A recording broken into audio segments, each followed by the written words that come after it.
All right, so what's going on? I want to start today's video off with a quick rhyme. I don't know why my camera's doing this. We're going to leave myself right there. Okay, so here's how it goes. First, you got to flow, and then, and only then, are you gonna grow. So, like I mentioned, that's the rhyme we're going to follow for today's lesson.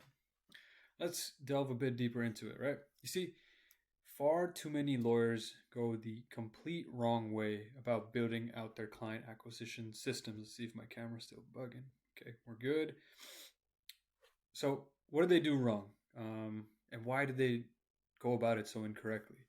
Well, they either go one of two ways. They either put way too many barriers in the way for any inbound leads to actually book that initial consultation with them, or they go the complete other side of the spectrum and then they just throw away their time to literally anyone and everyone and their dogs to book in a time with them on their calendar. But as many things are this way, the truth lies somewhere in the middle.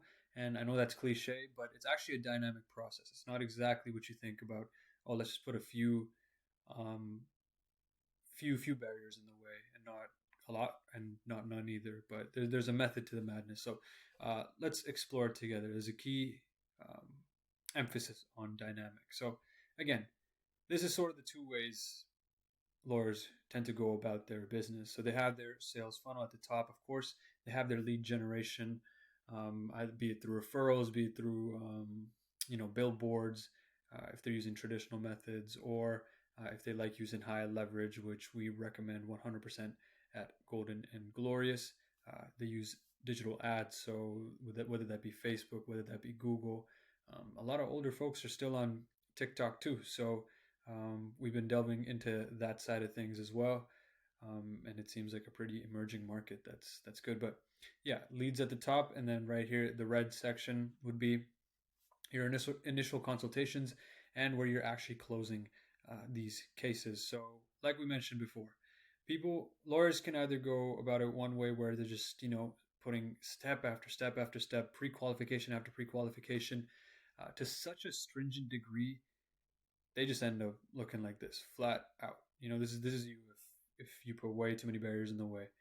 Your calendar is going to be dry, and so are your pockets as a result because you're so concerned with, you know, um, getting the highest quality of leads, booking into your appointment or booking into your calendar, and booking in appointments and consultations. That desire, that lust for that perfection just leaves you with nothing at the end of the day. However, we can go the complete other way about it too and let anybody and everybody that signs up at the top of the funnel get access to your calendar. You see, law is especially a very lucrative place for inbound leads. People are in an emotional state and they need help.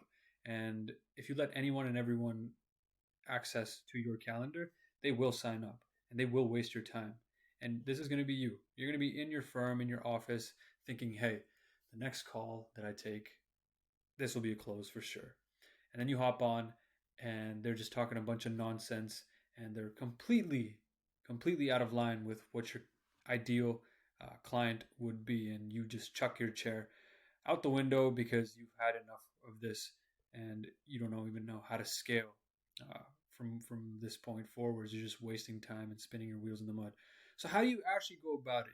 These two methods, these two strategies, a lot of lawyers do find themselves in. How do we circumvent this? How do we circumvent this to become the top performing lawyer in your given area? Well, it's through a phasic system. So we're going to represent this arrow as from top to funnel all the way down to the bottom. So first and foremost, we want to start off with just a single pre-qualification method. This we want at the top of funnel. So this could be through either a lead form ad on Facebook uh, or anything like that. Send them to a landing page where they can fill out a quiz of some sort. And that's sort of the way the first step of pre-qualification works. Make sure that this person is the right segment of market fit for your offer, right? Then and only then will we have proper flow. First, we want to create flow, right? We go back to that original rhyme that we mentioned at the start. First, you gotta get flow and then can you grow? So this flow needs to be established first and foremost. And once you're getting lots of appointments in your calendar, then and only then can we worry about placing more barriers and more friction in the way, and actually increasing the quality of the leads that are showing up. So let's say you put another pretty big barrier right before someone hops on call. Perhaps this could be a text or email reminder saying that, hey, just to confirm, you are of this parameter qualification. I'm looking forward to seeing you. However, if you don't fit that, please cancel the meeting now. Something like that, right? Then we assess again and then move on to step 3. Maybe we add a smaller barrier in there, um, something that might deviate someone away if they're unqualified and bring them towards you if they are qualified. This could be a free piece of value or content after they book a call, having them view and watch and whatnot. And eventually, I know I wrote 3 steps here, but this is a very iterative process. And eventually, you're going to get to your perfect funnel where there's perfect parameters, perfect pre qualification, and you're only hopping on calls with pre qualified, high quality leads who are ready to work with you. And what does that mean? That means you are going to be counting bands just like they did in Scarface. So, this is a very iterative process, like I mentioned. And the one thing that'll allow you to actually take this process from step 1 to step 2 to step 3 to step however many steps it takes right to the money printing phase, you need to be tracking data. You need to be tracking the quality of leads. You need to be tracking about the number of leads that opt in. You need to track each and every step of the funnel to see where the bottlenecks are, to see where things can be adjusted, just like a science experiment. And at Golden and Glorious, we've sort of figured that out. We figured out how to measure your KPIs from start to finish. And when we do iterate and when we do tweak certain parameters, we know exactly what's being changed, what's staying constant. And when we do get different results at the end of the funnel, we know exactly what's causing that.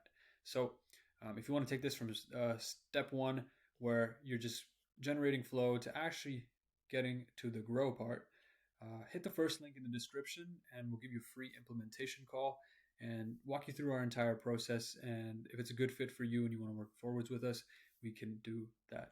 But apart from that, that is today's lesson from me. So remember, first you got to create flow and then you're going to grow.